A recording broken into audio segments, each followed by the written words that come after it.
Hello, আসসালামু আলাইকুম। আমি Lopa. Welcome to my channel Lopa's cooking studio. আজকে আমি যেটা দেখাবো আপনাদেরকে চিকেন স্যুপ। চিকেন স্যুপে কী কী রেসিপি লাগছে সেটাই প্রথমে দেখব।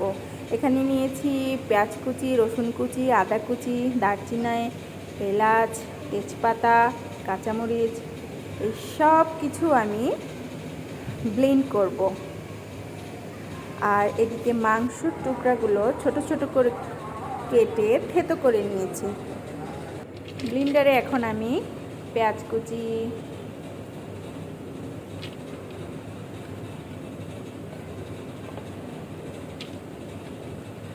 রসুন কুচি, আদা কুচি, কাঁচামরিচ এগুলো দিয়ে আমি ব্লেন্ড করে নিব।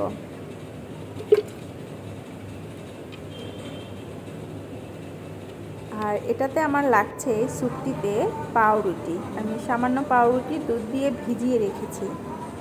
এখন আমি প্যানটি চুলায় বসিয়ে দিব। তারপর এর মধ্যে আমি মশলাগুলো দিচ্ছি, দারচিনি, এলাচ, তেজপাতা, আর দিব ব্লেন্ড করা সব মশলাগুলো। একটু গোলমরিচও দিচ্ছি এখানে আপনারা চাইলে গোলমরিচের গুঁড়ি ব্যবহার করতে পারেন, এটা আরও ভালো হয়। আমি এখানে দানা ব্যবহার করছি, কারণ আমি এটা আমার বাচ্চার জন্য তৈরি করছি। আসলে বাচ্চার সবার জন্যই তৈরি করছি, বাচ্চা খাবে দেখে এই জন্য দানাটা ব্যবহার করছি।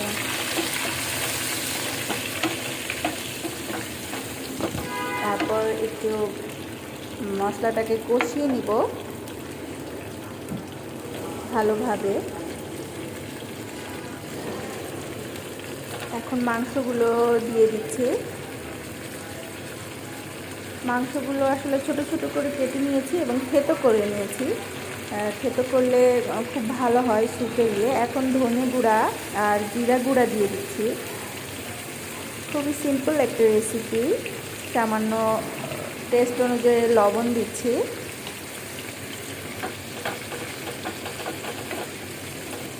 বিভিন্ন হোটেলে গেলে সকালের নাস্তায় পাওয়া যায় স্যুপগুলো, খুবই মজার খেতে। তারপর এখন দেখুন প্রায় হয়ে এসেছে মাংস সেদ্ধ। এখন আমি দুধে ভেজানো পাউরুটিটা দিয়ে দিচ্ছি।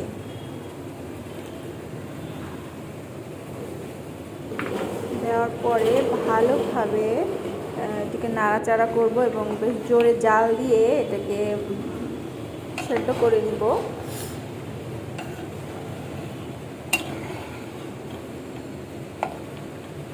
অনেকটাই হয়ে এসেছে স্যুপ।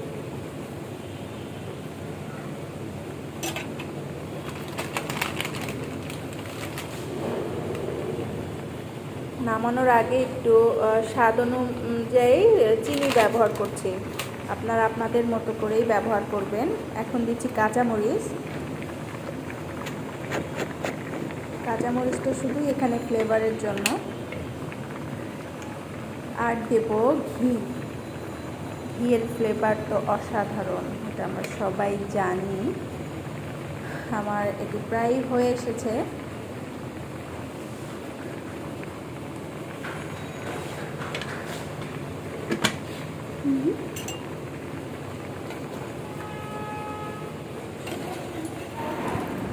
হয়ে এসেছে আমার চিকেন স্যুপটি।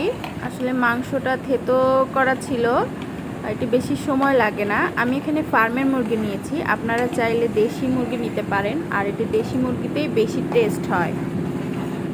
আমার হয়ে গিয়েছে। এখন আমি এটাকে একটি বোলের মধ্যে নামিয়ে ফেলবো। একটি বোলে নামিয়ে নিচ্ছি।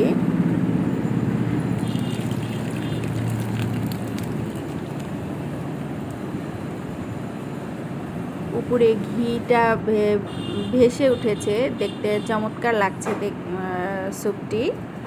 এটা খেতে ভীষণ মজা, আপনারা অবশ্যই ট্রাই করবেন বাসায়। লাইক কমেন্টস দিয়ে সাথে থাকবেন, আমার চ্যানেলটিকে সাবস্ক্রাইব করবেন। আজ এ পর্যন্তই। আল্লাহ হাফেজ, ফিয়ামানিল্লাহ।